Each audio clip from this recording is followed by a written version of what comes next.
Bonjour à tous, bienvenue dans l'émission censurée de Télépro avec aujourd'hui comme invité Jamy qui est avec nous. Bonjour Jamy.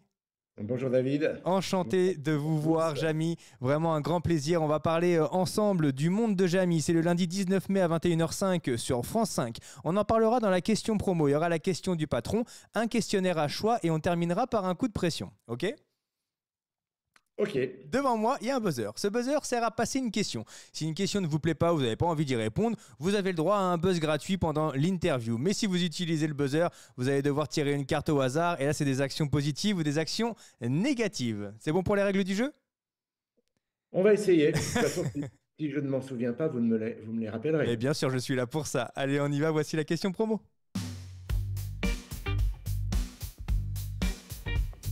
Dans ce numéro du monde de Jamy, vous allez vous intéresser à la Méditerranée. Est-ce que nos plages sont en danger? Alors, nos plages, elles sont menacées par le réchauffement climatique. Tout dépend ce que on entend par danger. Aujourd'hui, quand on est sur la Méditerranée ou même sur la façade atlantique, on constate que nos plages rétrécissent. La mer avance. Donc, fatalement, il y a des endroits où, oui, les plages se réduisent. On a tourné dans des endroits où il y a quelques années, il y avait 100 mètres de plage et aujourd'hui, il n'y a plus que 20 mètres. On est allé tourner notamment sur la presqu'île de Gien. Sur la presqu'île de Gien, je me suis retrouvé à marcher sur une plage. J'avais les pieds dans l'eau. Il faut imaginer qu'à cet endroit, il y a moins de 10 ans, il y avait une plage avec des transats, même des tables pour un restaurant qui se trouvait juste au-dessus.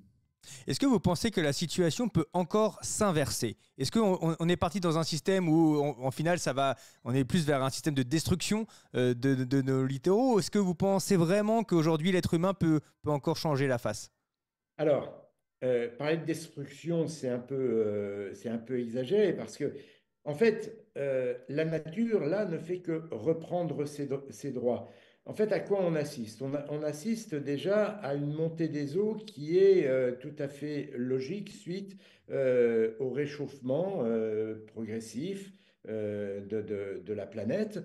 Et lorsque les eaux se réchauffent, eh bien, elles se dilatent. Et si elles se dilatent, eh bien, elles prennent davantage de place. Ça, c'est le premier effet qui se coule. Il y a le deuxième effet qui se coule qui est lié à la fonte des eaux des glaciers terrestres. Je parle des glaciers terrestres, hein, puisque l'Antarctique n'est pas un glacier terrestre et si ces eaux fondent, il n'y aura aucune incidence sur la montée des eaux. En revanche, la fonte des glaciers terrestres, comme les glaciers des Alpes, les glaciers du continent antarctique, oui, vont entraîner une montée des eaux. Donc, aujourd'hui, on ne peut pas faire grand-chose face à cette montée des eaux, sinon laisser l'eau pénétrer dans les terres, reculer. Et si on recule, mais alors c'est compliqué de reculer parce qu'il y a des infrastructures, il y a des maisons, il y a un problème économique. La question, c'est très souvent, OK, je veux bien reculer, mais qui paye?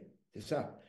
On aura toujours des plages. Si on laisse la mer s'avancer, on aura des plages qui seront un peu plus profondes sur les terres émergées, mais on aura toujours des plages. Si on les laisse à l'endroit où elles sont, eh bien, il faudra se contenter de plages beaucoup plus étroites. Alors, il y a quelques solutions qui permettent de temporiser. C'est ce qui a été fait notamment sur la presqu'île de Gien. On a placé ce qu'on appelle des géotubes, qui sont des énormes tubes dans lesquels on a mis du sable, qui permettent de ralentir la houle, de freiner l'énergie de la houle. Et si la houle a moins d'énergie, mais fatalement, quand elle arrive sur la plage, elle arrache moins de sable. Voilà, ça, ce sont des solutions, mais des solutions temporaires.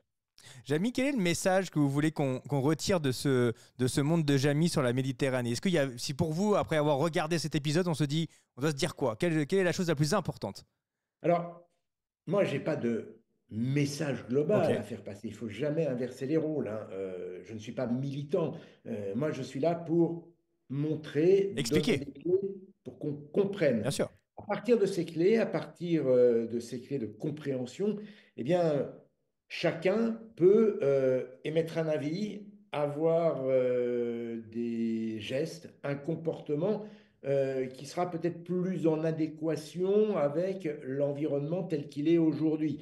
Alors tout le monde ne possède pas une maison et tout le monde n'est sur la côte et tout le monde n'est pas face à ce dilemme, mais lorsqu'on aborde le problème de la pollution plastique, par exemple, eh bien, ça peut nous amener à changer nos comportements. On le raconte d'ailleurs dans cette émission, il ne faut pas oublier que la Méditerranée est aujourd'hui la mer la plus polluée en ce qui concerne les plastiques. On a souvent du mal à l'imaginer, mais chaque jour, les fleuves côtiers en France, je ne parle que de la France, déversent 66 tonnes de plastique dans la Méditerranée. Alors on se demande, mais d'où vient ce plastique? Parce que 66 tonnes, c'est pas rien.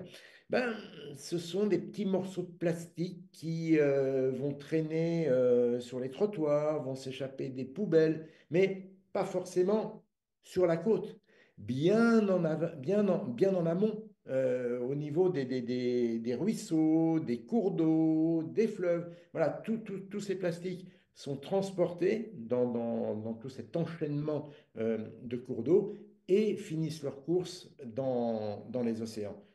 Voilà d'où viennent ces 66 tonnes. Et donc, là, sincèrement, on peut agir.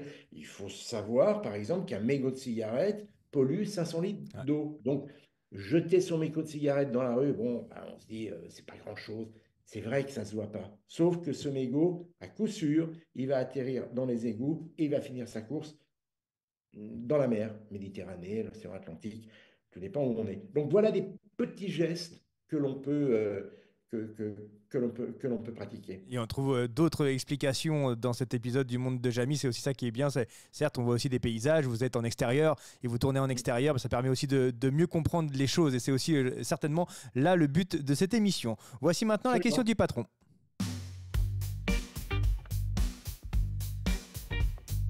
Le patron de Télépro a une question pour vous. La voici. Vous présentez le monde de Jamie. Quel avenir voyez-vous pour notre planète?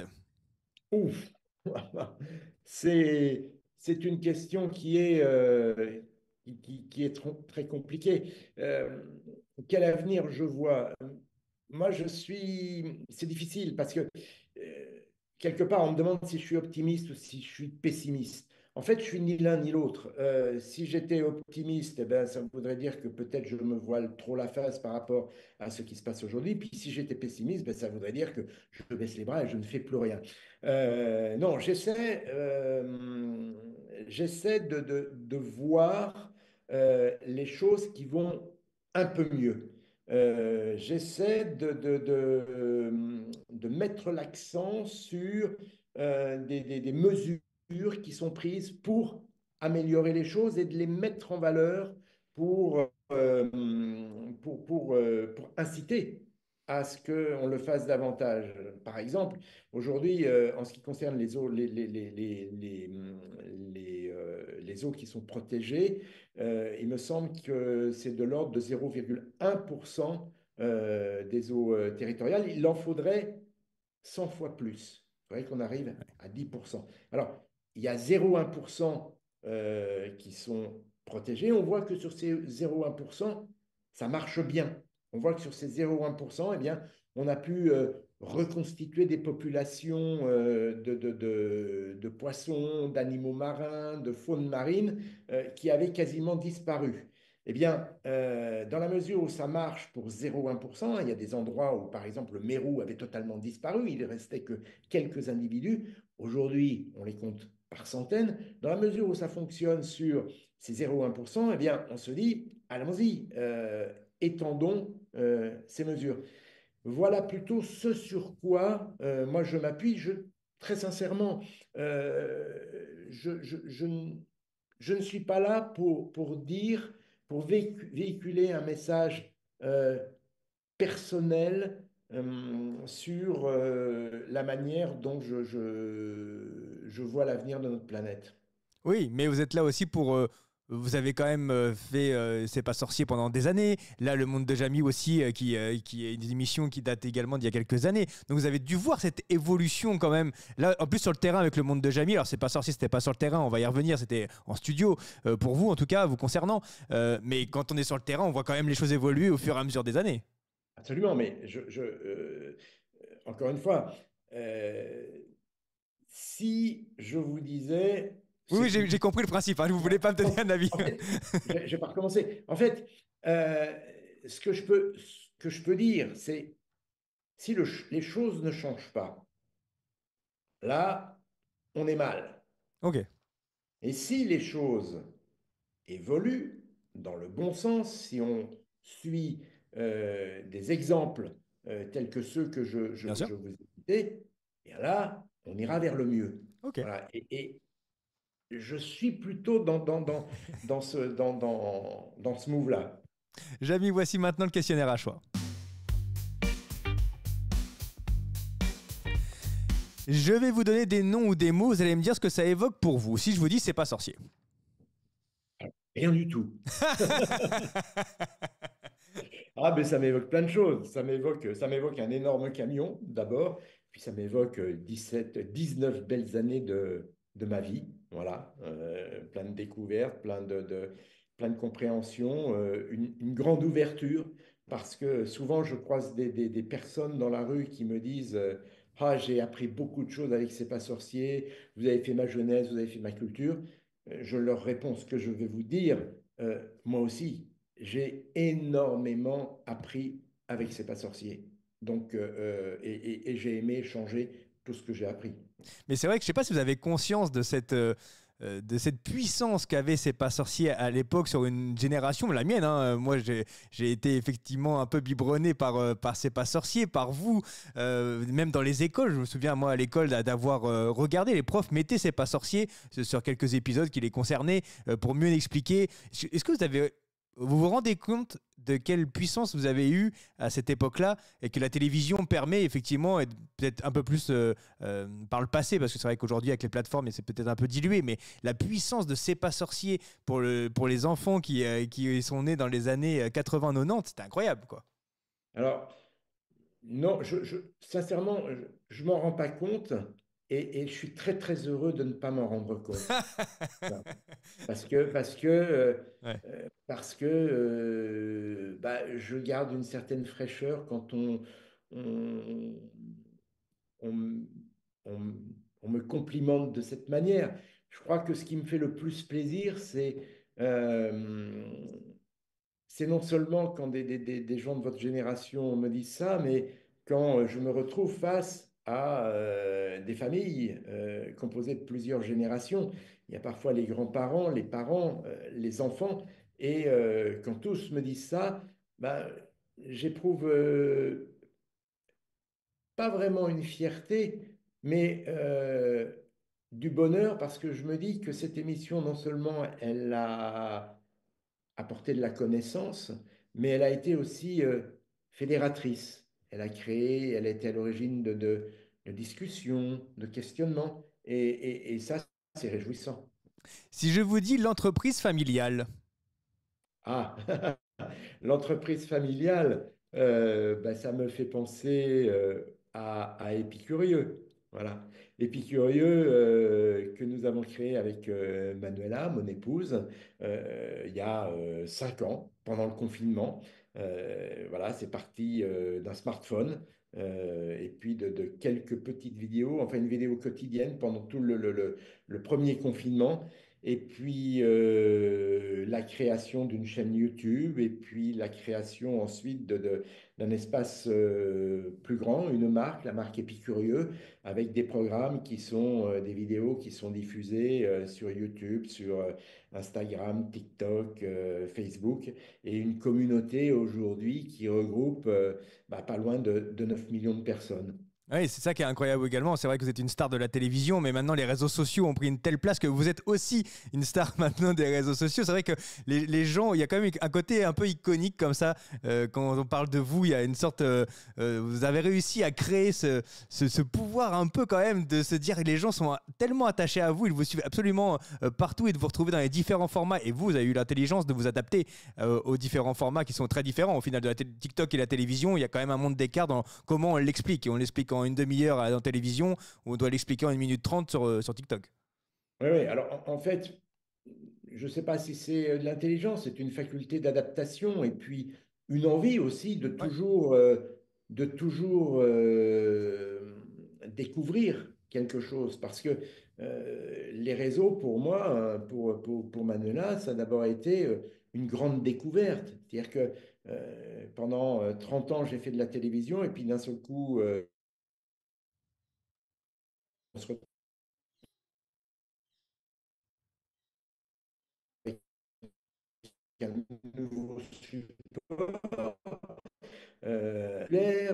Moi, j'aime bien me remettre en question, j'aime bien aller chercher des connaissances ailleurs, et les premiers qui m'ont apporté des connaissances, moi qui étais un vieux jeune youtubeur, eh bien, c'est des youtubeurs plus chevronnés, mais beaucoup plus jeunes que moi. Voilà, j'ai pris des leçons auprès de personnes qui avaient l'âge de mes enfants. Voilà, j'en suis heureux, j'en suis très très heureux. Justement, c'est cet échange qui est enrichissant.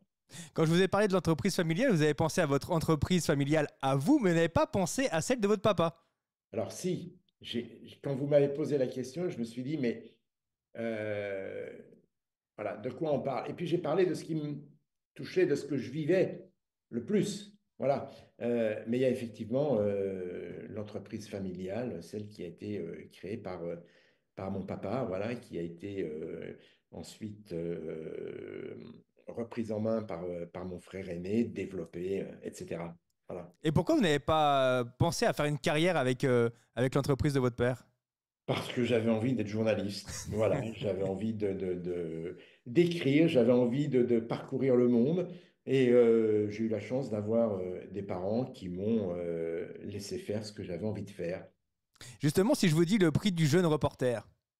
Oui, 1990, 1980, novembre 1990 à Angers pour un documentaire sur, alors c'est beaucoup moins drôle que tout ce que j'ai fait après, sur euh, des mouroirs d'enfants en Roumanie. Et donc, à partir de cet article, vous avez eu le prix, c'est ça? À partir, c'était Ok. un documentaire que j'étais allé tourner donc en Roumanie. Alors, je m'étais trouvé en Roumanie au moment de la chute du régime des Ceausescu et j'avais commencé à enquêter ou eu vent de problèmes dans le secteur de la petite enfance, etc., etc., dans les orphelinats. Et puis depuis la France, en rencontrant des personnes, j'ai commencé à enquêter. Je suis retourné en Roumanie au mois de juillet 1990. J'y ai tourné pendant une vingtaine de jours et j'ai découvert ce système assez horrible d'épuration, entre guillemets, d'enfants porteurs de handicap et d'enfants non porteurs de handicap. Voilà, pour des raisons X ou Y, ce serait peut-être un peu long à expliquer là maintenant, mais voilà, on était dans un contexte où la contraception était interdite en Roumanie. Les médecins qui pratiquaient l'avortement étaient condamnés à de très très lourdes peines. Donc, à cette époque, en Roumanie, beaucoup de femmes avortaient par leurs propres moyens, ce qui a engendré beaucoup de handicap sur les enfants. Et puis, les familles étant très nombreuses, les familles étant très pauvres, eh bien, à un moment, il y a eu un système parallèle qui s'est créé avec des médecins qui étaient payés en sous-main pour déclarer handicapés des enfants qui ne l'étaient pas, et des enfants donc qui suivaient cet horrible, cet horrible parcours qui les conduisait d'hôpitaux en centres spécialisés, mais dépourvus totalement de moyens, jusqu'à des mouroirs. Si je vous dis Jamie Gourmaud. Oui, ben, Jamie Gourmaud, c'est celui que je regarde tous les matins dans la glace. Et pour mieux le voir, je suis obligé de mettre mes lunettes. Voilà. Voilà, c'est celui qui apparaît lorsque je chausse mes lunettes tous les matins devant le miroir. Mais au Voilà. final, on vous connaît assez peu. C'est-à-dire qu'on connaît l'homme de télévision, mais c'est vrai qu'on ne connaît pas comment est Jamie au quotidien. Quelles sont ses qualités, ses défauts? Mais parce que on ne me connaît pas, parce que en fait, ça rejoint un petit peu ce que je vous ai dit tout à l'heure quand vous me posiez des questions sur comment je voyais le monde. J'ai pas forcément envie de dire moi comment je le vois parce que c'est pas le but du jeu. Je suis pas là pour dire moi ce que je pense. Si j'avais voulu être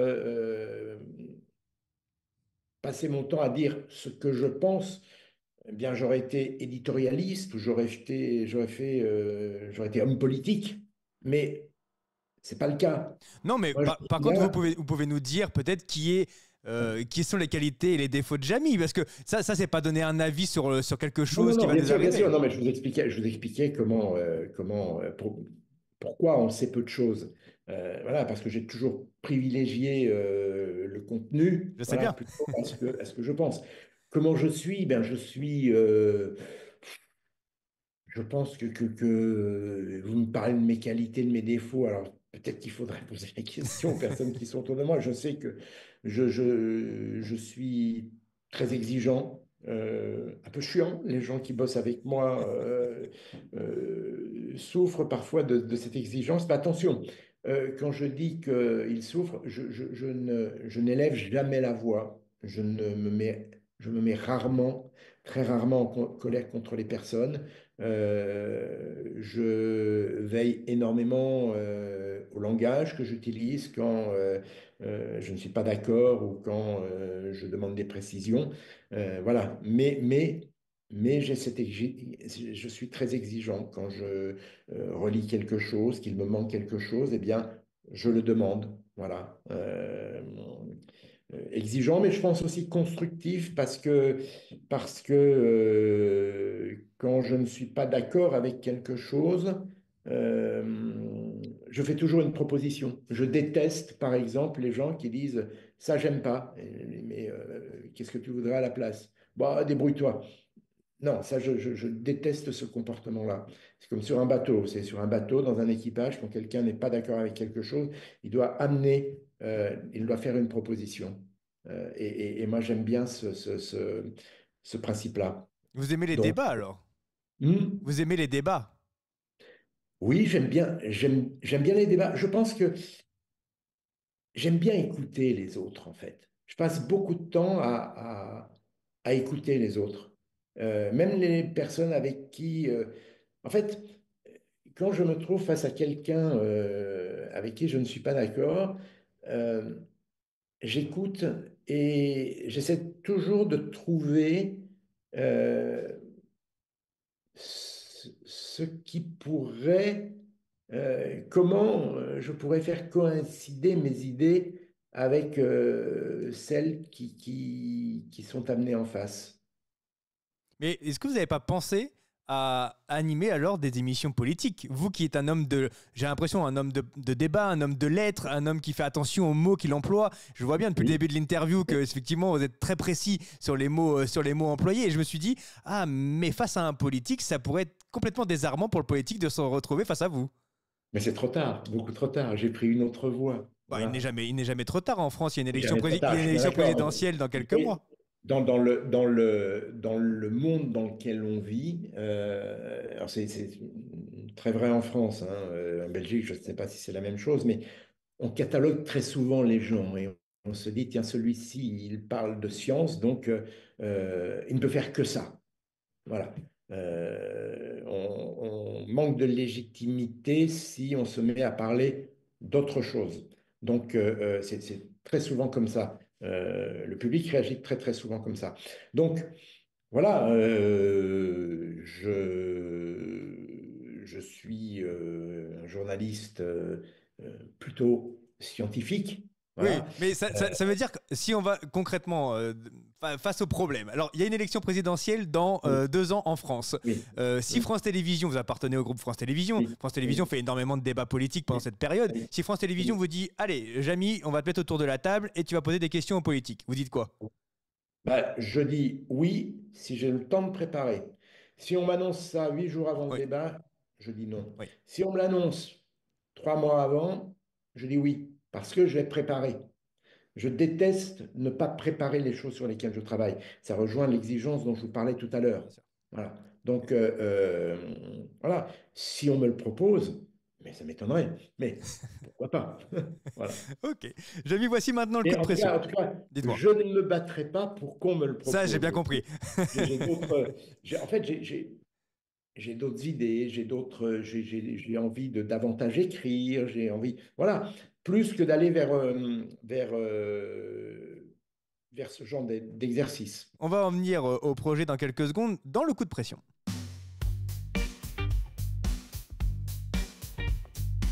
Avant de parler de vos projets, j'avais une question à vous poser sur la science. Oui, effectivement, vous êtes catalogué le journaliste scientifique par excellence. Est-ce que la science a encore une place sur une grande chaîne de télévision? J'ai l'impression qu'elle est quand même un peu mise de côté depuis même l'arrêt de C'est pas sorcier dans la version que vous avez animée sur France 3. Il n'y a pas une énorme place pour un programme de science.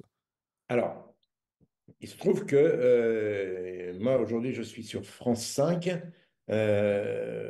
France 5 a une émission hebdomadaire Science Grand Format, plus l'émission Le Monde de Jamy, où on parle quand même pas mal de science. Donc, Mais sur France 5. sur France 5, voilà, sur France 5. Après, sur le reste des chaînes, j'avoue que, il n'y a pas beaucoup de science. En fait, il n'y a pas beaucoup de science parce que la science fait peur. Alors, elle fait peur, non pas parce qu'elle est dangereuse, mais elle fait peur parce que beaucoup de personnes pensent qu'elle est inaccessible. Voilà. Et c'est une espèce de stéréotype, d'a priori.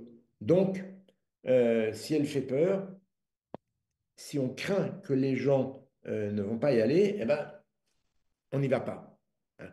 Et on se met les personnes qui pourraient décider de faire des programmes, de mettre à l'antenne des programmes scientifiques, n'essaient jamais d'imaginer concrètement ce que peut être une émission scientifique, la manière dont on peut en parler de manière simple. Alors, je ne tire pas à boulet rouge sur les personnes qui mettent les programmes à l'antenne, parce que c'est vrai dans l'ensemble de la société. Pourquoi on réagit comme ça? Parce que on pense que la science est un sujet qui intéresse les scientifiques, ceux qui ont ou vont faire ou s'orientent vers une carrière scientifique, mais pas les autres. On n'envisage pas la science comme un élément de notre culture générale. On n'imagine pas qu'un littéraire puisse s'intéresser à certains grands principes scientifiques, alors que voilà, il y en a une cinquantaine de grands principes scientifiques. Ils sont très facilement compréhensibles, très facilement conceptualisables et très facilement euh, assimilable pour comprendre le monde qui nous entoure et rendre ce genre de programme attractif. Mais ça doit commencer bien avant que l'on regarde la télévision ou que l'on regarde les écrans. Ça doit commencer à l'école, Ah oui. très tôt, voilà, en racontant la science euh, pour son côté merveilleux, son côté extraordinaire, en racontant les grandes découvertes, en racontant comment on a découvert la pénicilline, en racontant comment on a découvert le principe d'action-réaction. Et ce sont de belles histoires, en racontant comment on a découvert la vitesse de la lumière. Ah ouais.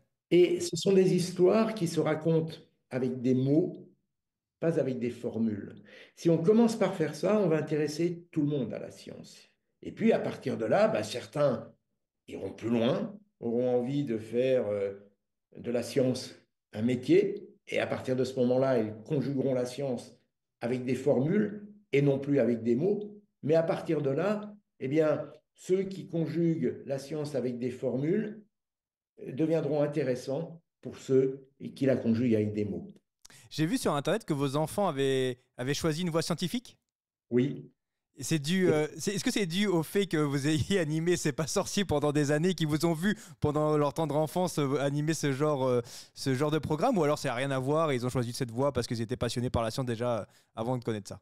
Je pense qu'ils ont choisi cette voie parce qu'ils aimaient la science Ok, et parce qu'ils avaient envie de faire un métier autour de sujets scientifiques, de la même manière que moi j'ai préféré la littérature et l'histoire. Voilà. Mais pourquoi ils ont aimé la science? Parce qu'on a beaucoup parlé de science à la maison. On en a parlé d'abord simplement. On a parlé de chimie, on a fait de la chimie en s'amusant autour de la table comme on pourrait faire des Lego. On a fait de l'action-réaction autour de la table pendant les repas avec des boulettes de pain, une assiette dans laquelle un verre dans lequel on verse de l'eau, etc., etc. Il ne ok. faut pas grand-chose pour expliquer ces grands principes. Voilà. Mais ça, je vous dis, c'est une histoire de mots. Après, quand sont rentrés dans une filière scientifique, ils sont devenus beaucoup plus calés, Bien sûr. moi. Voilà. Parce que à un moment donné, bah justement, eux ont eu besoin des formules pour, euh, pour aller vers ce vers quoi ils voulaient aller. Donc, voilà. Mais je veux dire, pour le marchepied, c'est le côté merveilleux de la science. Mais est-ce qu'ils ont gardé C'est pas sorcier? C'était là aussi ma question. Est-ce que les enfants Alors, avaient accès à C'est pas sorcier à la maison? ils y avaient accès, mais je ne les ai jamais obligés à regarder C'est pas sorcier. Ils en ont regardé certains. Tous, je ne sais pas. Mais Ok. on parlait tellement des sujets à la maison Ouais, que euh, c'était dans la on vie avait, quotidienne. Ouais. voilà, on avait-il besoin, quand j'étais avec eux, on essayait de faire autre chose que regarder la télévision et autre chose que regarder papa à la télévision. Vous avez une carrière immense à France Télévisions. Est-ce que d'autres chaînes ont essayé de vous approcher, de faire quitter le navire France Télévisions? Oui, il y a eu quelques propositions. Il y en a régulièrement. Et Voilà. pourquoi vous dites non? Parce que tant que je suis bien quelque part, j'y reste. Et là, vous êtes bien? Voilà. Si, ben oui, voilà. Je suis bien sur France 5, je suis bien. Euh, Est-ce que ça durera éternellement? Je ne le sais pas, mais pour le moment, je suis bien. Voilà, On vient au projet, justement. On est au mois de mai. On sait que c'est la période un peu mercato dans les médias. Vous allez rester sur France Télévisions à la rentrée? absolument, absolument. On vient de signer plusieurs émissions avec France 5, plusieurs mondes de Jamy pour l'année à venir. Donc voilà, il y a 8 mondes de Jamy qui vont être fabriqués d'ici une année, 6 d'ici la fin de l'année 2025. Donc voilà, il y a du pain sur la planche. Il y a d'autres projets ou pas? Alors, vous n'allez pas aimer ma réponse. Euh, il y a, il y a d'autres projets, il y a des projets qui sont en cours, mais je vous promets que c'est vrai. J'ai une discipline, je ne parle jamais, jamais d'un projet, jamais. Et personne n'a réussi à le faire. Donc, c'est un espèce de, pour moi, c'est une sorte J'ai la soirée devant moi, hein. non, non, mais c'est une sorte c'est presque un gris-gris. Je n'en parle pas tant que ce n'est pas fait, tant que ce n'est pas abouti.